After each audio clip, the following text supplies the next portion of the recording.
All right, action. Hey, I'm not sure this video could go 5 minutes, could go 10 or 15, could be less, somewhere between. You can actually see the full length of the video already. I'm just starting with the idea of just getting this out there. We've done some videos, we have tons of resources, tons of training in the company, the organization in terms of learning. And as I'm talking to folks, I'm constantly like writing down these things that come up, these hot tips, these specific tips. So many of these are from publishers, folks, coming out of a sale or just things they're working on. But some of them are relevant, not just tips, I would say, but best practices. We hear this term a lot. In fact, it was Kevin Orton used this term this morning. Best practices are far better than inferior practices. But some of them are just updates too, because things in the business are moving and ever evolving. Speaking of, by the way, I want to give a shout out to Claudia Wadel. She's one of the few publishers in the entire company who is testing websites. As we know, we're rolling out these new products and just made her first website sale as well. So if you've ever sat with someone that doesn't have a website, think about this, where how great would it be to be like, oh, you don't have one? We can do that. We'll solve that right now. So pretty neat. Or just people that lost ownership of their website. There's so many reasons that people need a new website, and it's in Claudia's words, one less thing for them to think about somewhere else. So one more solution that we have. I know Gene Powell at our recent Dallas event said, we really solve small local businesses' biggest headaches. That's what we do. So we continue to do. So, okay, let's talk hot random tips. Call to action, CTA. That's a term, call to action. CTA, at the end of the day, my hair's a little messy. Oh no, it's a little, can't look at yourself in Zoom. So what is call to action? It's basically just when someone's running a digital ad, there's now an option. There's the ability for someone to click and interact with it, right? Call the business, whatever, call to action. So just know on the digital components of your ads, that is something that is possible and doable. Let's talk about onboarding clients, right? So these are all things that happen on the Friday Zoom, but I think sometimes a little more context, a little more layer, even reminders, because might hear it on Friday. We run out into the day. Where can we go back and listen to some of these? All the calls are recorded, but there's so much. So I'm trying to compartmentalize some of this so we have them in condensed spots.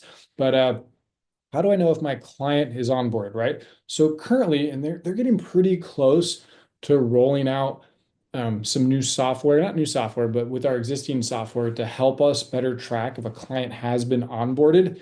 If for some reason you are not being copied on the email, that when you sign a client, they will get an invite for onboarding. You should be copied on that as a publisher. If you're not, reach out to helpdesk@bestversionmedia.com and digital@bestversionmedia.com and say, hey, something's broken.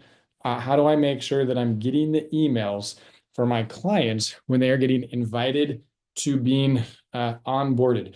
If you are unsure, hey, I wonder if they got onboarded, because some of us, some publishers participate in every onboarding call, some do not. Kind of depends, it's harder to do if you have 20 appointments in a week and you just sign 4 clients, right? So there's different publishers have different takes on that. You don't have to participate in it. I recommend at least doing 1 or 2 just to see what that looks like. But if you would like, you can go in and shadow your client's dashboard. So you go into, user details essentially, and then there's a little, I don't even know if I'm like, my gosh, can I even share or talk about this? There is a way to, let's just do this. There's a way to shadow your client's information, and you can just go and see, basically look and see, where are they at with their dashboard. If you want more help with that, if you don't know what that means because you missed that, that's okay. Just call me or text me. Let's set up a phone call so that we can do that. So I'm not revealing any private top secret software information. So yes, you can find out if your client's been onboarded. It's a little bit of a background now, but there's more to come in that realm, including soon the release of the ability to, when you sign a client, to book the onboarding call right there together. So that is really fantastic. Okay, one of the questions that has come up is, sometimes in media, there's what they call like a media multiplier, or there's different versions of it. But in essence, it's like a share factor outside of the community. Do we have any data on a share factor?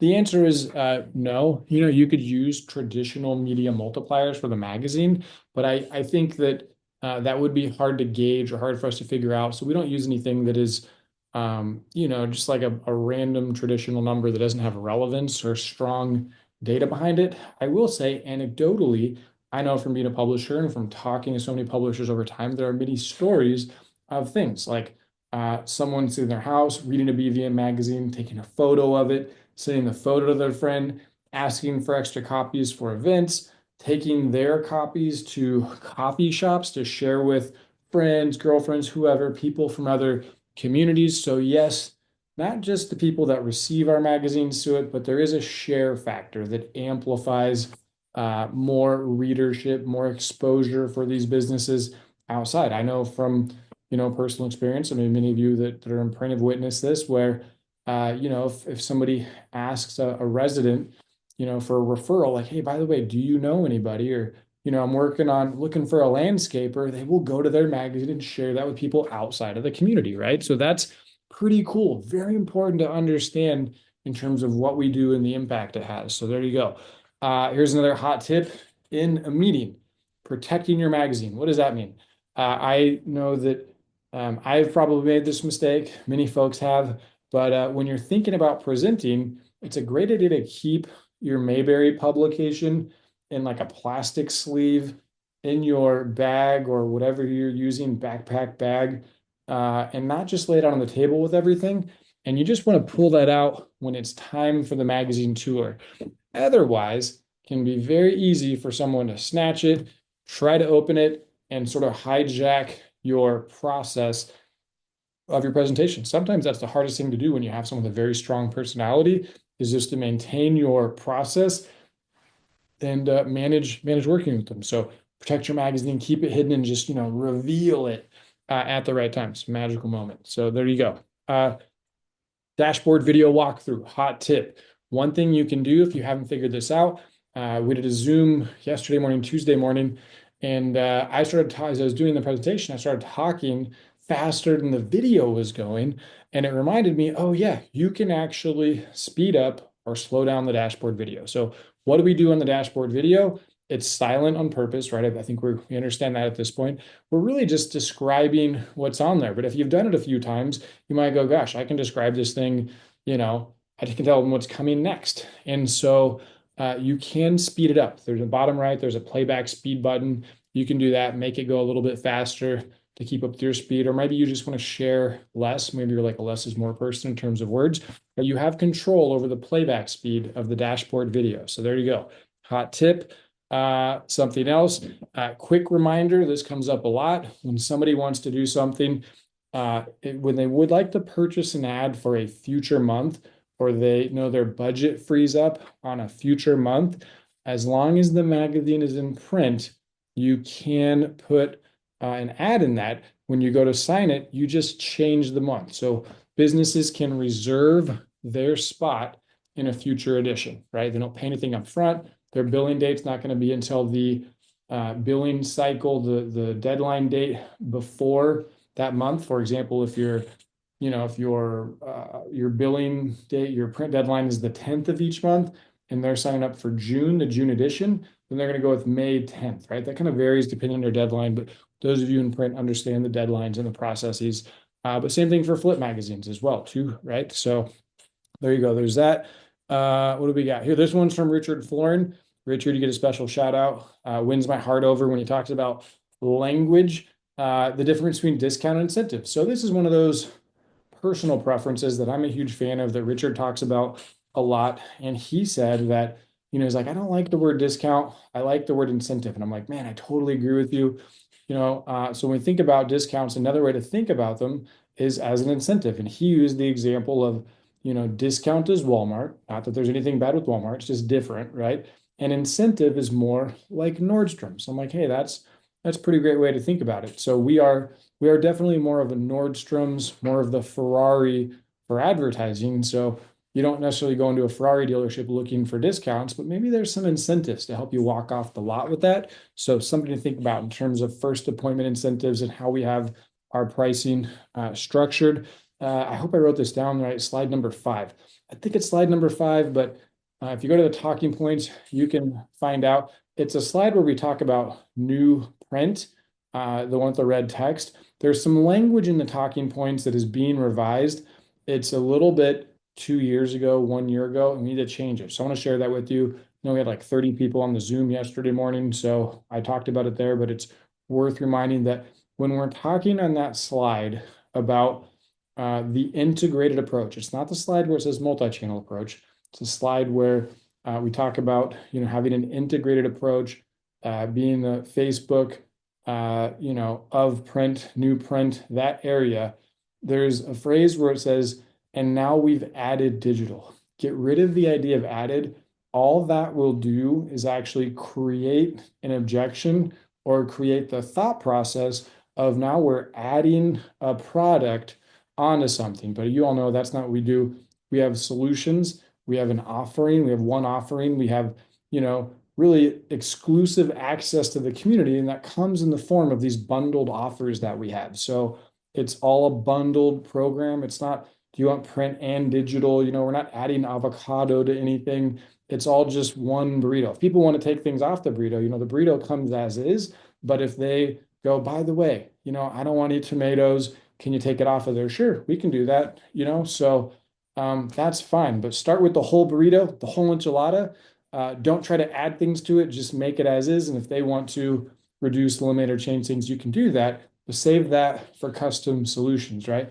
I don't know, kind of like going to In-N-Out Burger. I guess you can, we'll just stick with the burrito analogy for now. So there you go. So don't stay away from added or adding additional things at all. So another thought on the presentation in general, when it comes to objections, one thing, if you've been around for a while, this might be, it's a bit of an evolution or an update. If you're brand new, this probably makes more sense, but we're traditionally speaking, we would handle a lot of objections throughout the presentation, and there's still time and room for that.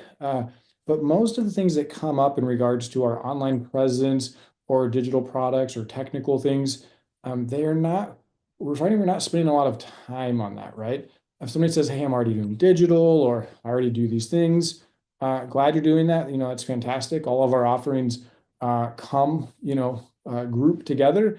But when we get to the pricing part, if there's something that we need to change or adjust, everything's customized for you, with you in mind, full control over that. Is that okay if we just, address it then? Yeah, okay, fantastic, right? So that is a really key thing. Or somebody asks technical questions like, well, how do you do this, this, and this? Gosh, you know what? That's really great. I actually don't know. I'm not sure, but we have an onboarding specialist and legitimately a full team that is here to help with all those technical aspects. It's really plug and play, so they handle everything for us, for you. It's really sweet. I just know what it does, and it does this, and that's great, right? And so we're not getting into all the nitty-gritty details. We're just helping people kind of resolve that friction that comes up for them and smooth it over so we can continue with the process of working on, bringing them on board as a client. So I think that's really, really important. Also, second appointments, I probably will send this out, that Kevin Horton just did a really great job in the call this morning. Second appointments are a huge component of our business. So if you feel like you have a deficit there, if you're not finding that you sign a healthy amount of first and second appointments within a couple of days, let's fix that. Let's make that beefy so that you can have, the best rest of your week this week and just have a skill that you can carry with you all the time to maximize both your time and energy. It's really important when we get appointments, it's a heavy lift, right? To do the work, to call and put appointments in the book. So we want to make sure that we are utilizing all of our skills to the best of our abilities and maximizing second appointment opportunities and signing those at a pretty high rate is significant. We, generally speaking, with the right thinking and behavior and kind of attitude and all of those things combined, will book about 50%, almost 70, 50% on average of second appointments. So there you go. My last thing, and this comes with the conversation I just had with a really great publisher, Lana Bluth in Dos Vientos, who is, really just thinking big. And that's what I'm thinking. She's talking about all these things she's doing and working on and, growing her business. And she's a fantastic publisher, started with us in 2020. And so I just want to pass that on, this idea of thinking big. Like, how are you thinking about the business? If it feels scary to think big, that's fantastic. Lean into the fear. I have a little reminder for myself, and we say this in my household. It's sort of a mantra or a reminder that faith over fear. So have faith in the process, have faith in the activity, and enjoy. Have fun. Hope you enjoyed these random hot tips.